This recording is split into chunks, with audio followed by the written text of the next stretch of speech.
Your legislative bio says that you think you're the first homeschooled student to ever be elected to the legislature. And you've served on education committees in each of the sessions that you've been here. So what kind of perspectives does that give you coming from a homeschool background? That's a good question. I would say it helps break in with the tunnel vision that you can get on an education committee when most of the members are either former school board members or teachers, which it's great to have their experience and perspective, but here in Minnesota, school options are very popular and homeschooling is very popular, and I think it's important to have a voice for homeschool families in the legislature and to make sure that we have viable options for families. So I think it's been a good, healthy discussion, and when we talk about public school or homeschooling or charter schools, which are a form of public school but play by a little bit different set of rules. So it's brought a lot of good balance to the dialogue, I think. And what was your experience like in your position as a legislative assistant to Senator Michelle Benson? She's a very tenacious and hard-working person. It was working for her that I realized, hey, I could do this job.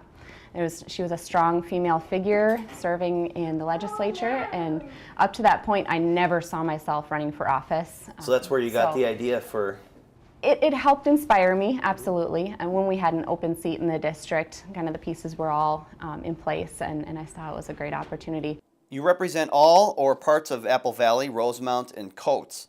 Two of these areas have large populations, while Coates has a population of just over 160. Are the priorities of the people in each of these areas similar, or are there some differences? I would say there's differences, absolutely. Each city is very unique and distinct.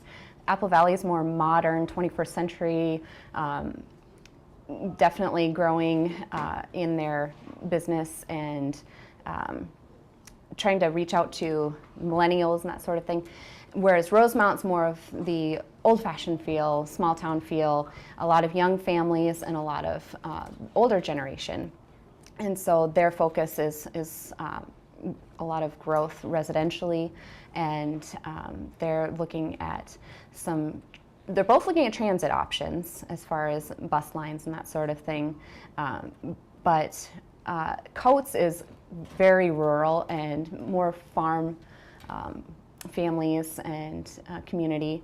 And so each one has its own different set of needs and personality, absolutely. So it's important to me to connect with each city in the community and make sure that I'm reaching out to them and doing the best I can for their unique needs.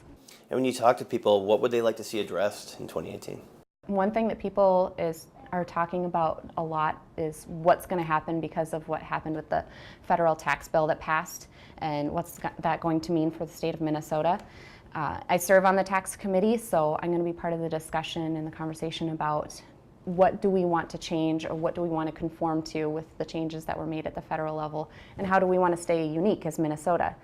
So that's going to be a top priority and something I've heard a lot about from constituents. Going by the Legislative Reference Library, you're one of the younger members currently serving in the House. Does being a younger member help you connect with younger folks and the issues that they face? Absolutely.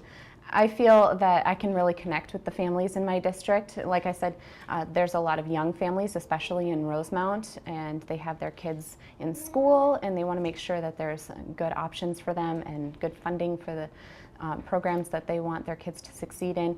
So having kids of my own definitely helps me to identify and connect with them and what they're going through, and just how do we make ends meet? How do we pay the bills? And how do we make sure that our kids are taken care of and that sort of thing?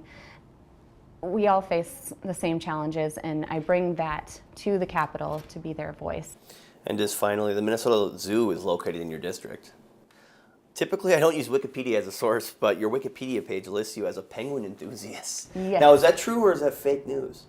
Well, given that Wikipedia can be edited, it was something added by my colleague, but is based on truth.